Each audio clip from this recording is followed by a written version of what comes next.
I'm glad you're here, Henry. What's happening, sir? Uncle Sir Hanush sent for me.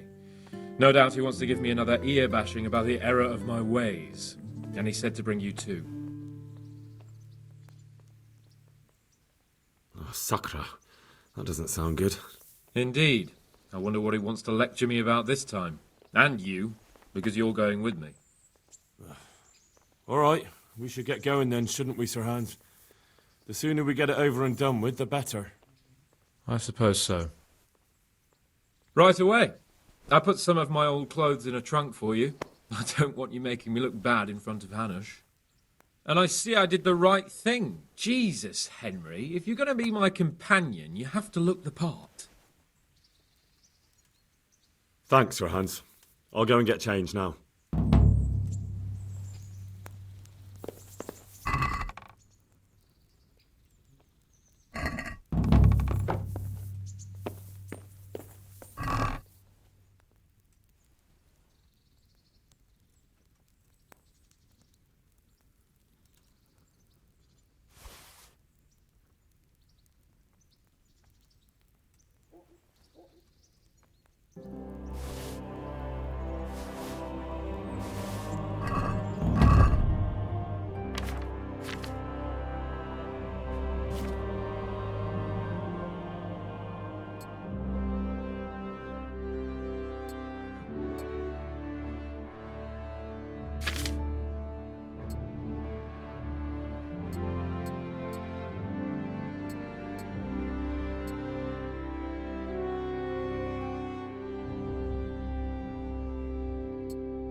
So, should we go then?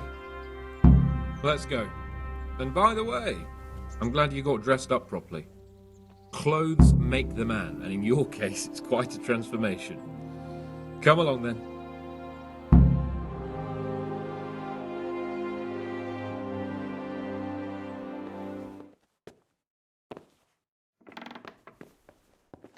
Well, my ward and his, what shall we say, chaperone. Uncle.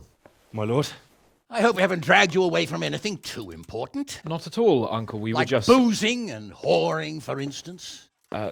Uncle, I can... Perhaps you were busy, causing mayhem in the middle of the night and beating up my subjects. No, it wasn't... Henry and I were just... Henry's as big a fool as you are. But he's not my ward, thank Christ. What the hell do the pair of you think you're doing? There are people in this fiefdom who work from dawn to dusk to put food on their tables and on yours, may I remind you. And then they look at you, Hans, their lord and master, and see a drunken layabout. That fellow you beat up last night was a guard, a new guard on the town watch. And he couldn't report for duty this morning because of his injuries. I had the bailiff here complaining, and could I tell him what I really think about this whole sorry affair? Of course not. That would demean me. And you too. So I had to sit gaping like a stuffed owl and listen to his grievances. Maybe you think because you're the lord here you can get away with anything. But you're sadly mistaken, you blockhead. A lord remains a lord only as long as he commands the loyalty of his subjects. And I'm sure I don't have to tell you the folk here are not exactly enchanted at the prospect of having you in charge.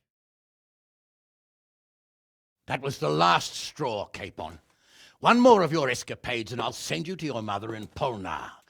For all I care, she can dress you up like a wench and marry you off to some Hungarian. Uncle, that arson Archibald tried to murder me. What was I to do? Oh, don't exaggerate.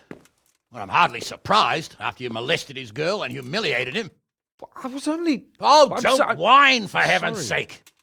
It's about time you started taking some responsibility. I have a job for you. Maybe that will keep you out of mischief. Sir Milota of Oleshna has turned up here. Do you know him? Isn't he Sir Bernard's cousin? He is. He came here with the remnants of his retinue to seek refuge. He's seriously wounded. What happened to him, sir? His fortress Oleshna was attacked by one Wulfrin of Camburg. Milota pursued him almost as far as Neuhof and engaged with him. Unfortunately, the skirmish didn't end well for Milota. Wulflin of Camberg, that name is familiar. He's kin to the Oleshna lords, too, a cousin of Bernard's and Milota's. Their family affairs are a little complicated. None of my business, of course. I just wish they'd found somewhere else to thrash out their differences. What do you want us to do, sir? Go and see Bernard in the courtyard. He got a report that Wulflin pillaged some other farms around Neuhof, and he's putting a squad together to ride against him. Mind your step, though. It's a family affair. After all, maybe more to it than meets the eye.